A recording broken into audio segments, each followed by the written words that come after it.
Hello, welcome to Bhatia's learning class. Now today we are starting with the chapter number 1, class 10th, NCERT, chemical reactions and equations. See, यहाँ पे मैंने इस पूरे chapter को पढ़ के इसके questions बनाए हैं. I mean the chapter you can say is in the form of the question and answers, right? So it's sort of question bank. So please pay attention to each and every question. क्योंकि आप इनको कर लेंगे तो I don't think so इनके बाहर आपको कुछ आएगा, right. The first question is give some examples of chemical change in your everyday life. Answer is cooking of food, respiration, digestion of food, fermentation of grapes in the case of industrials, and rusting of iron, tawa, pan or nail, or souring of milk. Now chemical changes in everyday life, chemical changes हम सबको पता है कि क्या होते हैं. We have read in the previous class कि जहाँ पे कोई नई चीज़ बनती है and that thing cannot be reversed. तो ये सारे examples हैं chemical change के. The second question is, when do we say that the chemical reaction has taken place, or how do we come to know that a chemical reaction has taken place? तो हमें पता कैसे चलता है कि कोई chemical reaction हो चुकी है? Now, whenever a chemical change occurs, we can say that a chemical reaction has taken place. कोई भी जब chemical change होता है, chemical change means formation of a new substance or a gas or now we will see further in the next question कौन-कौन से states हैं. Third is what happens when magnesium ribbon is burned in air. Magnesium ribbon जब air में burn करता है तो क्या होता है? Magnesium oxide is formed. Magnesium ribbon burns with a dazzling white flame and changes into white powder, and this powder is magnesium oxide. जो white powder बनता है that is magnesium oxide, and it is formed due to the reaction between magnesium and oxygen present in the air. Oxygen is present in the air. Now it is an example of exothermic reaction. तो कहीं बार आपको simple आता है that define exothermic reactions or give an example of it. So you can give the example of the burning of the magnesium in the magnesium ribbon in the air. Now name the gas formed by the reaction of zinc granules and dilute HCl, that is hydrochloric acid, or dilute H2SO4, that is sulfuric acid. So the name of the gas is hydrogen gas. Now next question is how do we come to know that a chemical change has taken place. एक क्वेश्चन पहले था कि हमें कैसे पता चलता है कि केमिकल रिएक्शन हुआ है. केमिकल रिएक्शन हुआ है जब कोई केमिकल चेंज हुआ है. और केमिकल चेंज क्या हुआ है? There will be a change in the state like from the solid to liquid और गैस और एनी अदर चेंज. तो कोई ना कोई चेंज होगा या तो सॉलिड का लिक्विड में या लिक्विड का गैस में और directly from solid to gas, right. Now or change in the color or evolution of gas or change in the temperature. Now what do you understand by word equation? एक word equation क्या होती है? word equation होती है जिसमें हम formulas नहीं put करते हैं, we just simply write. Word equation is a representation of the chemical reaction in a shorter form, like magnesium plus oxygen gives rise to magnesium oxide. Now here magnesium plus oxygen, they are the reactants. जो हमने left side पे लिखे हैं वो reactants हैं, जो right side पे लिखते हैं एरो के राइट साइड पे that is the product, right. Now what are reactants and products? The substances that undergo chemical changes in a reaction are called reactants. वो सब्सटेंसेस जो केमिकल रिएक्शन में जिनमें जो कुछ बन के या कुछ जिनमें जो हम लेफ्ट साइड पे लिखे हैं जिसमें कोई डिकम्पोजिशन होती है रिएक्शंस में, आगे जाके हम देखेंगे. सो that is the that are the reactants. और जो नए substance बने हैं that is the product. Now the next question is how a chemical reaction is written or represented. Chemical reaction को लिखने के लिए हमने क्या करना है? हमें रिएक्टेंट्स और प्रोडक्ट्स के बारे में पता होना चाहिए. अ chemical equation represents a chemical reaction. Chemical reaction को रिप्रेजेंट करने के लिए हमें केमिकल इक्वेशन लिखनी पड़ती है. जैसे कि मैंने ऊपर बताया आपको, ये वर्ड इक्वेशन है magnesium plus oxygen gives magnesium oxide. Now here यहाँ पे इसकी मैंने केमिकल इक्वेशन लिखी है, that is magnesium Mg, oxygen O2, and gives rise to MgO. MgO is magnesium oxide. Now where and how the reactants and products are written in a chemical reaction. Reactants are written on the left hand side, that is the LHS, with a plus sign between them. जितने भी reactants हैं, जैसे आपने ऊपर देखा है कि Mg plus O2 है, तो मैंने Mg और O2 के बीच में प्लस का साइन डाला है. राइट. सो मैग्नीशियम प्लस ऑक्सीजन. सो जितने भी रिएक्टेंट्स हैं उनके बीच में प्लस का साइन लिखते हैं. Products are written on the right hand side, that is RHS with a plus sign between them. अगर हमारे पास एक से ज़्यादा प्रोडक्ट्स बने हैं तो उनके बीच में भी प्लस का साइन आएगा. And the arrow head points towards the products and shows the direction of the reaction. तो एरो हेड, जो यहाँ पे एरो हेड है, आप देखोगे Mg+O2 के बाद जो एरो है वो MgO की तरफ जा रही है, मीन्स कि रिएक्शन जो है वो MgO की तरफ प्रोसीड कर रहा है. ठीक है, तो direction of reaction is the towards the right side. Now next question, what is an unbalanced chemical equation. एक अनबैलेंस्ड केमिकल इक्वेशन क्या होती है, जिसमें कि number of atoms of each element on the LHS and the RHS are not the same. Such a chemical equation is also called a skeletal chemical equation. Skeletal chemical equation means आपने जो simply लिख दी है कि इस reaction में ये reactants हैं, ये प्रोडक्ट्स हैं, राइट. उनको हमने अभी बैलेंस नहीं किया है. So that is a simple unbalanced or skeletal chemical equation. Next is define law of conservation of mass. Mass can neither be created nor be destroyed in a chemical reaction. We have read the total mass of the elements present in the products of a chemical reaction has to be equal to the total mass of the elements present in the reactants.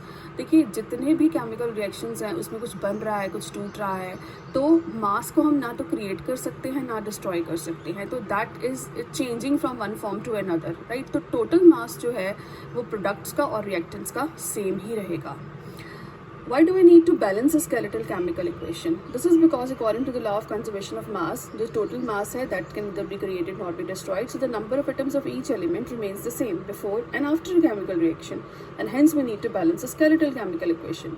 तो ये question है कि फिर हमें balancing की ज़रूरत क्यों पड़ती है. हमें बैलेंसिंग की ज़रूरत इसलिए पड़ती है क्योंकि according to the law of conservation of mass, जो टोटल मास है from the reactants and product sides same होना चाहिए. तो उनको हम सेम दिखाने के लिए हम उनको बैलेंस करते हैं. Now list the steps to be followed for balancing a chemical equation. Chemical equation को बैलेंस करने के लिए हमें कौन कौन से स्टेप्स करने हैं follow.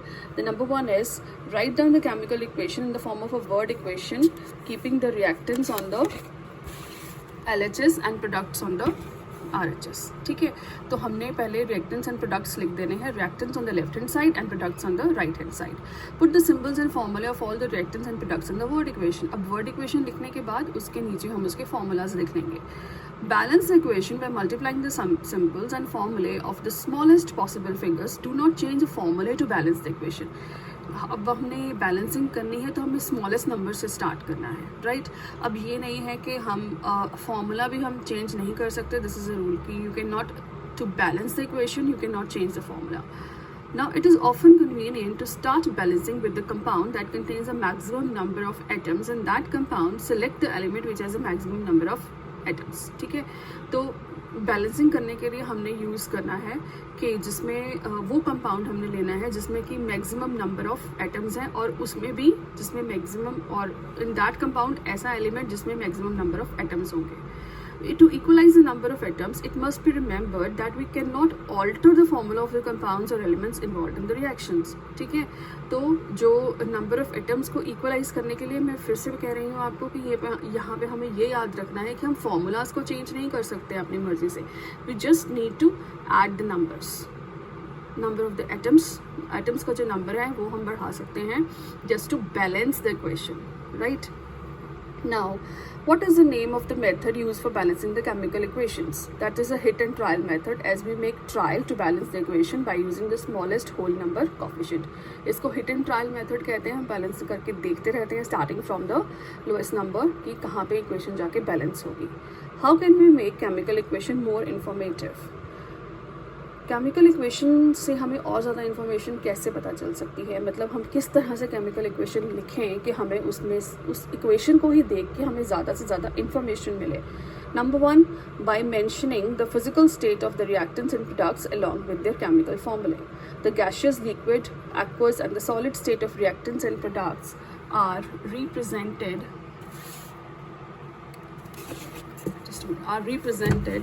by the notations, that is G, L, A, Q and S respectively. The word aqueous is written if the reactant or product is present as a solution in water. ठीक है, तो कोई भी chemical equation है उसमें हमने उनकी physical state बतानी है रिएक्टेंट्स एंड प्रोडक्ट्स की, कि वो कौन सी स्टेट में है, सॉलिड में है, लिक्विड में है, गैस में है। और अगर वो कोई एक्वस स्टेट में है, इसका मतलब है कि हमारा जो प्रोडक्ट है, वो जो हमारा रिएक्टेंट्स और प्रोडक्ट्स है, that is the solution in water. Now look at this example of this chemical equation.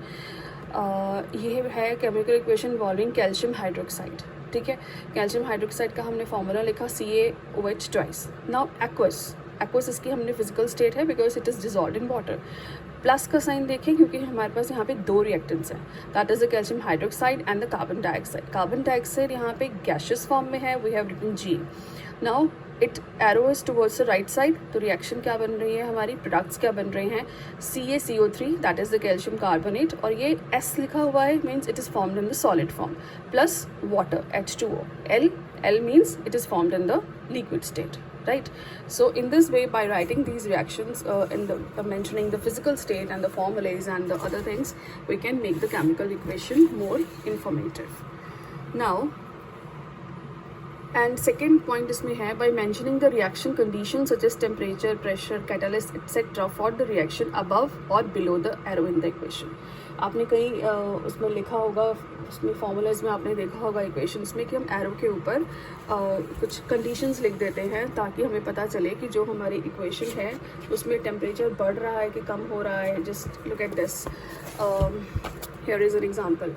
Now this is FeSO4 देखिए यहाँ पे ये जो दिस 2 हेयर, ये 2 बैलेंसिंग के लिए यूज़ हुआ है। FeSO4 that is the ferrous sulphate. Now S is it means it is in the solid form. ठीक है, ये मैंने यहाँ पे लिखा हुआ है कि FeSO4 ग्रीन कलर में है। Now see we have only one reactant over here, so no plus sign, nowhere, कहीं भी नहीं है। ये एरो है, एरो के ऊपर हमने क्या लिखा है, हीट लिखा है। ये कंडीशंस हैं कि हीट देनी ही पड़ेगी इस रिएक्शन को करवाने के लिए। तो क्या बनता है, ferric oxide that is Fe2O3 in the solid form plus SO2 gas that is the sulphur dioxide and that is the sulphur trioxide. SO2 SO3 both are formed in the gaseous form. ठीक है, so this is how we can, हम कैसे लिख सकते हैं reactions को more informative, कि अगर हम उनमें फॉर्मूलाज अच्छे से पुट करें, हम उनकी कंडीशंस बताएं, लिक्विड और सॉलिड और state, and then we mention the conditions के वो रिक्वायर हैं रिएक्शन को करवाने के लिए, right. Now when the symbol G is used with H2O, G symbol कब हम यूज करते हैं when the water is used in the form of the steam that is in the gaseous form in the chemical reaction. What happens when potassium iodide solution is added to a solution of lead nitrate? ये आपको याद रखना है, potassium iodide. देखिए ये questions जो मैंने लिए हुए हैं दैट इज द फ्रॉम ये question answers, this include each and every line of the first chapter of the NCERT, that is class 10th chemical reactions and equations, including the activities, क्योंकि activities में से भी question आते हैं। Every time we say that the paper कहीं बाहर से नहीं आता, that is from the NCERT, but NCERT means you have to literally pay attention to each and every word written in it। अगर आप उसको ध्यान से कर लेंगे ना, तो क्योंकि बिकॉज द एग्जाम्पल्स जो जिस तरह के वो क्वेश्चन पेपर में डालते हैं that is also based on this, कहीं बाहर से कुछ नहीं डालते, just we have to understand, right. So potassium iodide solution जब हम ऐड करते हैं लेड नाइट्रेट में, तो येलो प्रेसिपिटेट बनता है लेड आयोडाइड का, right. Now the next question is, do the atoms of one element change into those of another element or disappear during the chemical reaction? क्या chemical reaction के दौरान एक atoms के जो element है वो दूसरे में बदल जाते हैं, कहीं डिसअपीयर हो जाते हैं? So during a chemical reaction atoms of one element do not change into those of another element. कुछ चेंज नहीं होता, ना ही वो डिसअपीयर होते हैं और अपीयर फ्रॉम एल्सवेयर। एक्चुअली होता क्या है, the chemical reactions they involve the breaking and making of the bonds between the atoms to produce new substances। तो वहाँ पे क्या बनेगा, यहाँ तो पुराने बॉन्ड टूटेंगे या नए बॉन्ड बनेंगे ताकि प्रोडक्ट बन सके। What is the other name for calcium oxide? Quicklime or lime? What is the other name for slaked lime? that is calcium hydroxide. What happens when water is added to calcium oxide? And write the name of the product, the type of the reaction and a balanced chemical equation. So calcium oxide जब reacts करेगा, it reacts vigorously, बहुत जल्दी react करता है पानी के साथ to produce slaked lime, releasing a large amount of heat. Now the first question is name of the product, that is the slaked lime, calcium hydroxide. Type of reaction, it's an exothermic reaction क्योंकि यहाँ पे बहुत ज़्यादा amount of heat release हुई है, right?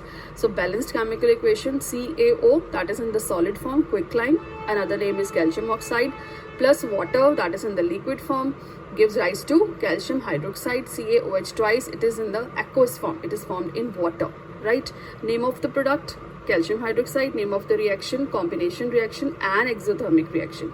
Now यहाँ पे हमारे पास दो टाइप की reactions हैं, combination reaction because दो reactants मिलके एक product बना रहे हैं, right? And exothermic reaction because large amount of heat is released. The next question is, what is a combination reaction? A reaction in which a single product is formed from the two or more reactants is called a combination reaction. जिसमें से एक single product बनेगा दो या दो से ज़्यादा reactants. That is a combination reaction. Question number 23. What is exothermic chemical reaction? Reaction in which heat is released along with the formation of products. Products के साथ साथ heat release होती है. That is a exo. Exo means to give out thermic or the thermos word we used for the heat. To give out the heat, that is exothermic reaction. Give some examples of combination reaction and exothermic reaction. अब देखिए combination reactions, burning of coal, carbon in the form of solid plus oxygen gaseous form give rise to CO2, that is the carbon dioxide. Formation of water from hydrogen and oxygen, 2H2 plus O2 gives 2H2O. Exothermic reactions के examples हैं अभी हमने किया था, CaO plus water gives rise to CaOH twice plus heat. Burning of natural gas. Natural gas में main ingredient है methane, that is the CH4. In the gaseous form plus 2O2 gives CO2 plus 2H2O.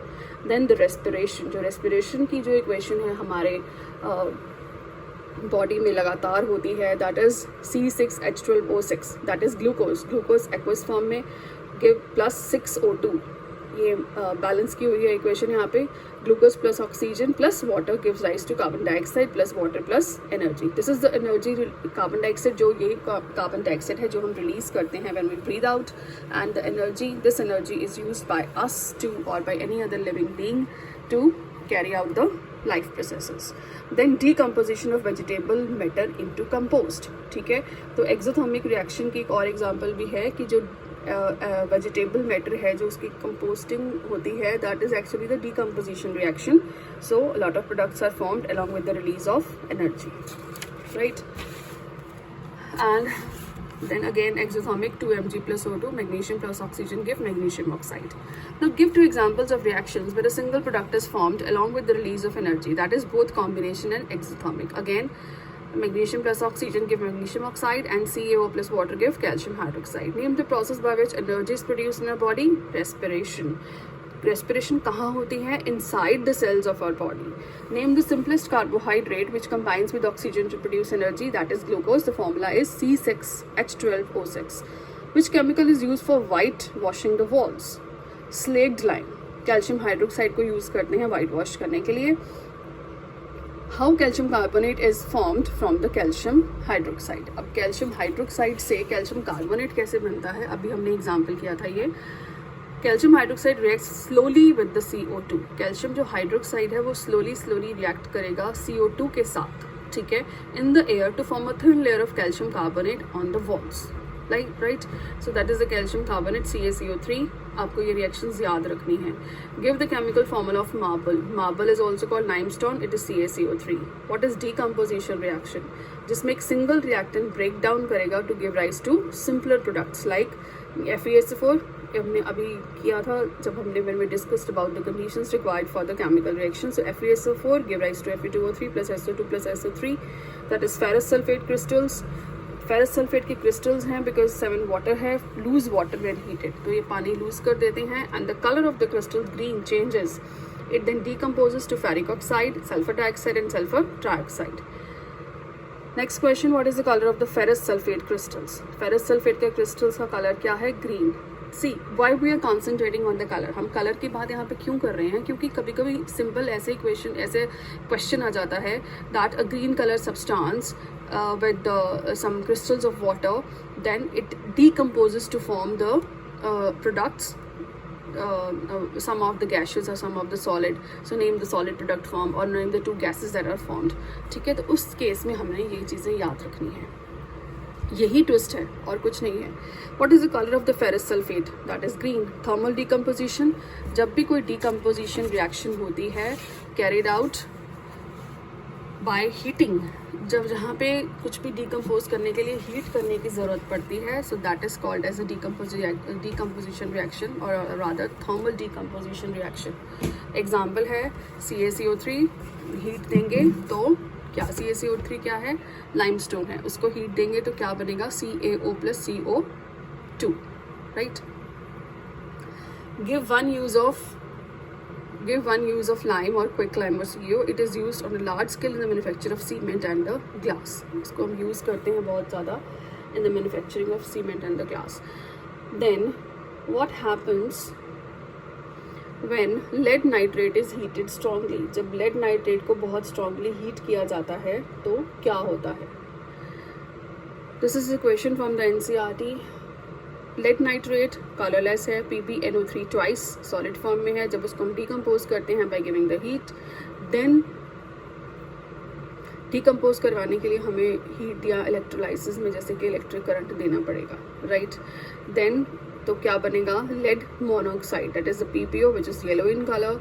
Then nitrogen dioxide, that is NO2, and the oxygen. Now it is an example of thermal decomposition reaction. The colorless compound lead nitrate forms a yellow compound PbO and brown fumes of NO2 gas, right. So much information given in this reaction कि PbNO3 है, that is the colorless, एक yellow colour का compound बनेगा, that is PbO, और NO2 के brown colour के fumes बनते हैं, रिलीज होते हैं, right. Then what happens when white silver chloride is exposed to sunlight? White silver chloride को जब हम expose करते हैं sunlight में तो क्या होगा, white silver chloride turns grey in the sunlight. White silver chloride जो है वो grey कलर का हो जाएगा sunlight में due to the decomposition of silver chloride into silver and chlorine by the light. See this reaction. 2AgCl, that is the silver chloride, white colour का है, in the presence of the sunlight it will decompose into Ag, that is silver plus chlorine gas, that is the yellow chlorine gas, yellow green color. Now similar reactions, silver bromide, then sunlight gives rise to Ag and Br2 bromine gas. Now these reactions are used in black and the white photography. What is the basic requirement for the decomposition reaction? Decomposition reaction के basic requirement क्या है? They require energy either in the form of the heat, light or electricity for breaking down the reactants. Reactants को तोड़ने के लिए किसी ना किसी तरीके से एनर्जी देनी पड़ेगी, in the form of heat हो, light हो या फिर electricity हो. Now till now we have discussed about the exothermic reactions. Now what are endothermic reactions? Endo means in. The reactions in which energy is absorbed, जिसमें energy हमें देनी पड़ती है, and that is to make the reaction possible. They are the endothermic reactions. Give examples where decomposition takes place due to heat, light and electricity. Due to heat, decomposition of limestone or decomposition of ferrous sulfate.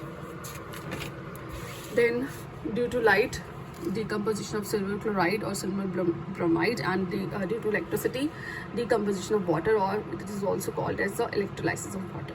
Now write the chemical equation between barium hydroxide and ammonium chloride and name the type of reaction. When barium hydroxide को जब हम heat is added to, that is the ammonium chloride NH4Cl, then barium chloride BaCl2 plus ammonia NH3 plus water are formed. A lot of heat energy is absorbed. So this is an example of endothermic reaction. Define displacement reaction with examples. The reaction in which one element takes the place of another element in a compound. एक element दूसरे की जगह ले लेता है, that is the displacement reaction. उसको displace करता है.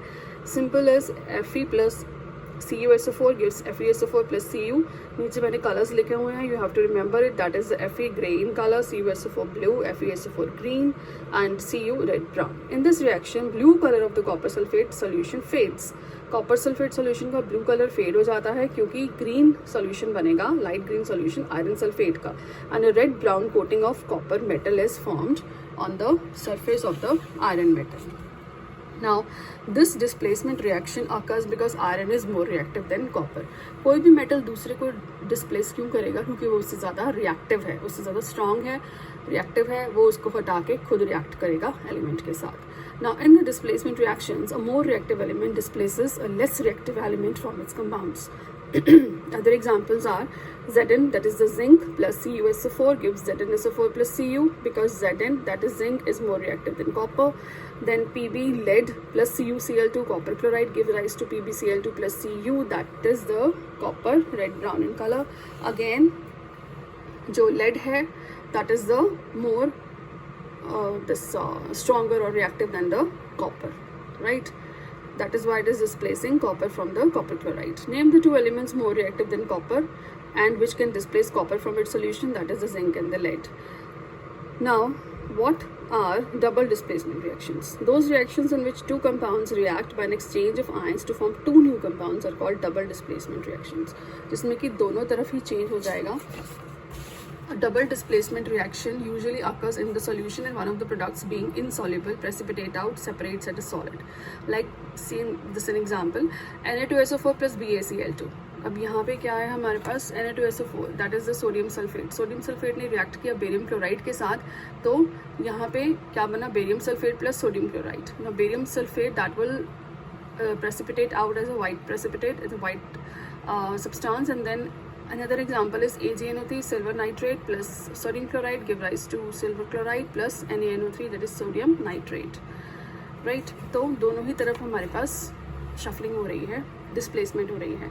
Now name the white substance formed by the reaction between sodium sulfate and barium chloride. Barium sulfate बनता है जब sodium sulfate और barium chloride react करता है, तो क्या बनता है, barium sulfate, and formed by the reaction of Ba2 plus and SO4 negative.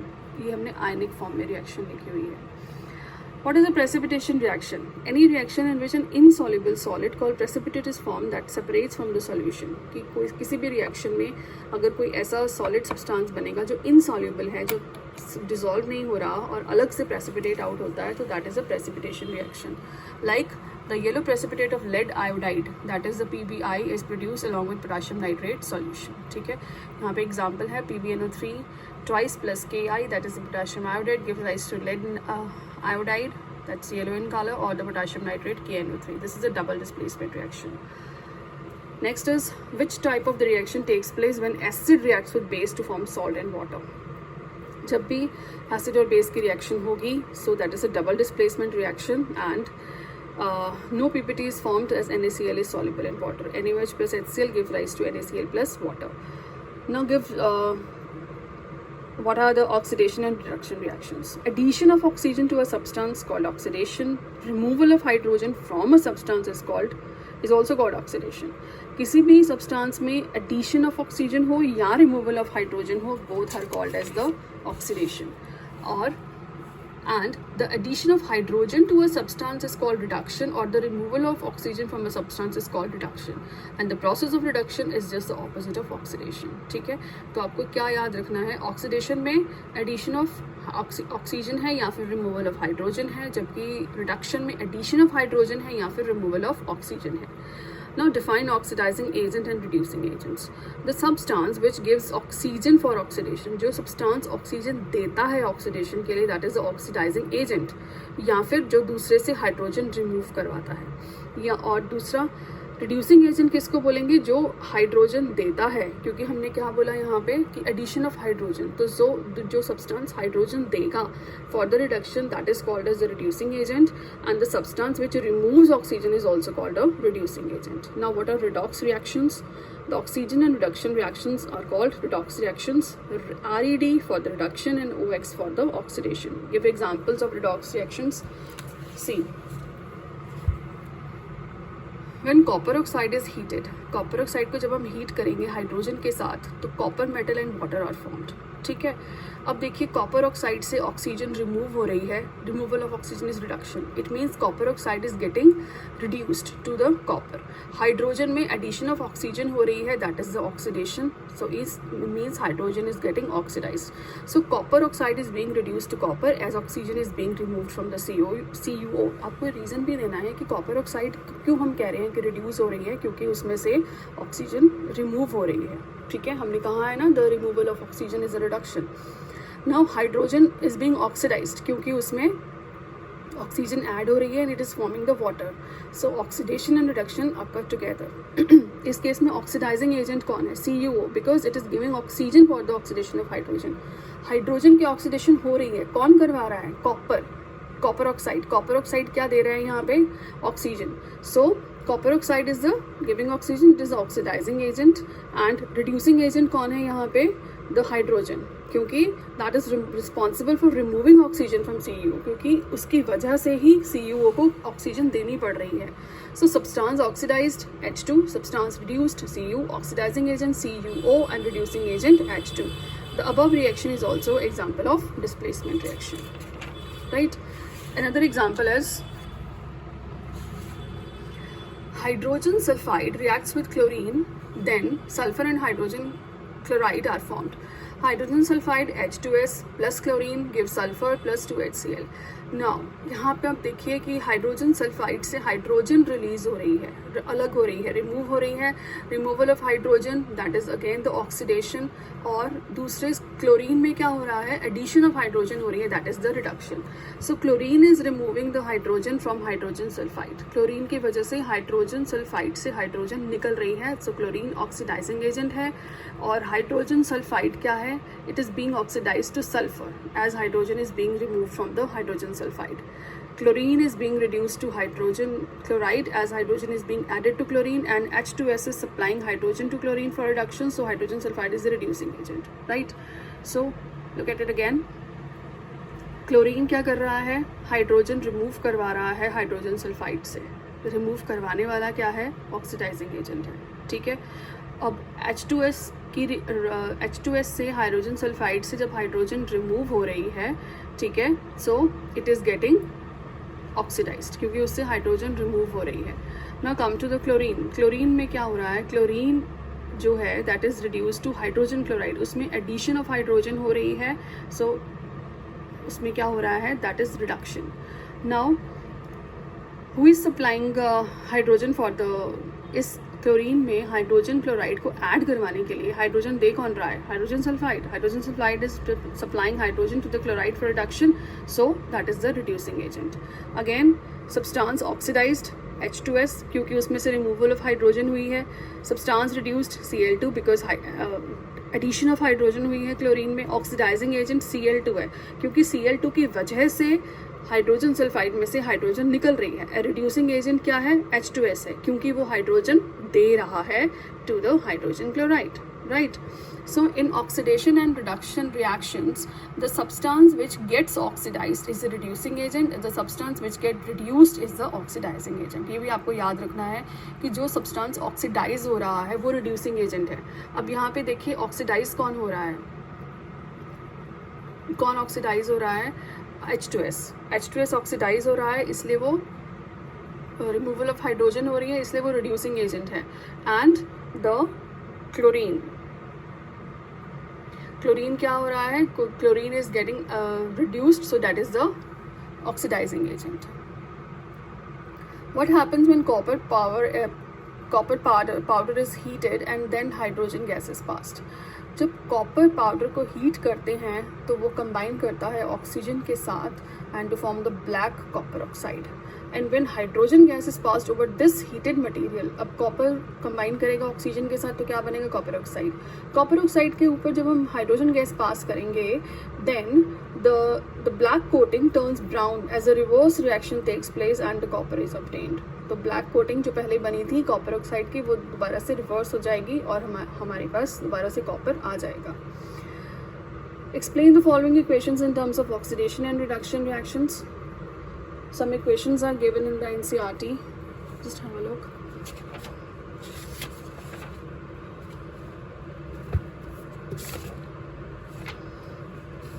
Now some equations are there. Zinc oxide plus carbon and give rise to zinc plus carbon monoxide. ठीक है, zinc oxide से oxygen remove हो रही है, it is getting reduced. Carbon में oxygen add हो रही है, it is getting oxidised. So zinc oxide is losing oxygen, ठीक है ना। जिंक ऑक्साइड से जब हम कह रहे हैं कि ऑक्सीजन लूज हो रही है तो it is getting reduce to Zn, that is the zinc. ना carbon is gaining oxygen, oxidise हो रही है carbon monoxide. ZNO is oxidising agent. अपने ऊपर बात की थी कि जो सब्सटेंस रिड्यूस हो रहा है वही ऑक्सीडाइजिंग एजेंट है, और वो ऑक्सीडाइजिंग एजेंट क्यों है? क्योंकि वो ऑक्सीजन दे रहा है for the oxidation of carbon. Carbon एक रिड्यूसिंग एजेंट है क्योंकि वो ऑक्सीडाइज हो रहा है, and it is because it is responsible for removing oxygen from the ZNO। ठीक है, so this is another example of MnO2 plus HCl, that is the manganese oxide, and hydrochloric acid gives rise to form the manganese chloride plus chlorine plus water. See देखिए, इनमें आपको पहले तो reactions याद रखनी पड़ेंगी कि किस में क्या बनता है, कौन से रिएक्टेंट्स हैं, कौन से प्रोडक्ट्स हैं। देन आपको ऑक्सीडाइजिंग की रिएक्शन याद रहेगी तो आपको ये पता चल जाएगा कि कौन कहाँ रिडक्शन हो रही है, कहाँ ऑक्सीडेशन हो रही है, और कौन ऑक्सीडाइजिंग एजेंट है और कौन रिड्यूसिंग एजेंट है। Right, so that is it for today. अभी इस चैप्टर के और भी क्वेश्चंस हैं, so we will let's proceed for the 3 or 4 more questions. Write the equation of burning of magnesium in air in terms of oxidation reaction. ठीक है, magnesium of burning in air, Mg plus O2 gives MgO। हमने शुरुआत में ही बात की थी that magnesium ribbon burns in air to form magnesium oxide। तो यहाँ पे देखिए मैग्नीशियम में एडिशन हो रही है ऑक्सीजन की, दैट इज ऑक्सीडेशन, और ऑक्सीजन से रिमूवल हो रही है तो oxygen is getting reduced and magnesium is getting oxidised. So magnesium is gaining oxygen and being oxidised, and oxygen is losing oxygen is getting reduced. तो जो oxidise हो रहा है that is the magnesium and it is the reducing agent, and oxygen is being reduced so it is the oxidizing agent, क्योंकि वो agent कौन है? जो दे रहा है। सो ऑक्सीजन दे रहा है ना, ऑक्सीजन दे रहा है, इट इज़ लूजिंग ऑक्सीजन। यहाँ पे आपने देखा होगा उसके 2 एटम्स हैं, O2 है, उसने एक अपना O दे दिया Mg को। ठीक है, so it is getting reduced and it is the oxidising agent. Now what is the color of the rust? Reddish brown. What is the color of coating on silver and copper after their rusting? Black color coating silver के ऊपर होती है और green color coating copper के ऊपर होती है rust जब उनको जंग लग जाती है। Name the gas filled in the bags of the chips to prevent the chips from getting oxide. जो आप रोज चिप्स खाते हो उसमें कौन सी गैस है? नाइट्रोजन ऑक्साइड, नाइट्रोजन गैस है क्योंकि वो it's not very reactive. Then name the 2 changes that takes place as a result of oxidation of fats and oils in the food. जब खाने में फैट्स और ऑयल्स की ऑक्सीडेशन हो जाती है तो क्या होता है? एक जो खाने की स्मेल है, उसका टेस्ट है, वो चेंज हो जाता है due to the oxidation of fats and oils in the food. Now what are antioxidants? Antioxidants होते हैं the substances which are added to the food to prevent the oxidation of. कुछ ऐसे substances आप कहीं भी ना कोई भी चीज़ देख लीजिए, जो बॉटल चीज़ें आती हैं, जो पैकेट्स में आती हैं, उनके ऊपर लिखे होते हैं एंटीऑक्सीडेंट्स ऐड किए हुए हैं ताकि उनकी ऑक्सीडेशन ना हो, क्योंकि अगर उनकी कंपोनेंट्स की ऑक्सीडेशन हो जाएगी तो उनका स्मेल, उनका टेस्ट ख़राब हो जाएगा, वो खाने लायक ही नहीं रहेंगी। तो एंटीऑक्सीडेंट्स इसमें ऐड किए जाते हैं, जैसे कि nitrogen gas in the bags of chips. Keeping food in the airtight container also helps to slow down oxidation, क्योंकि अगर एयर टाइट कंटेनर्स में हम खाना रखेंगे, कुछ भी रखेंगे खाने की चीज़, तो उसमें ऑक्सीजन नहीं जा पाएगी, ऑक्सीजन नहीं जाएगी तो ऑक्सीडेशन नहीं होगी। Now here is the reactivity series. Reactivity series ये ज़रूरी है लर्न करनी, because then only you will come to know how the displacement of the reaction takes place, क्योंकि इन द डिस्प्लेसमेंट रिएक्शंस जो मोर रिएक्टिव एलिमेंट है that will replace the less reactive element. So the arrangement of metals in a vertical column in the order of decreasing reactivities, that is the reactivity series of metal और activity series of metal. Now यहाँ पे reactivity series क्या है? Potassium, sodium, calcium, magnesium, aluminium, zinc, iron, tin, lead, hydrogen, copper, mercury, and that is the decreasing order. मतलब सबसे ऊपर है most reactive, decreasing chemical activity, और लेस रिएक्टिव मेटल सबसे नीचे है।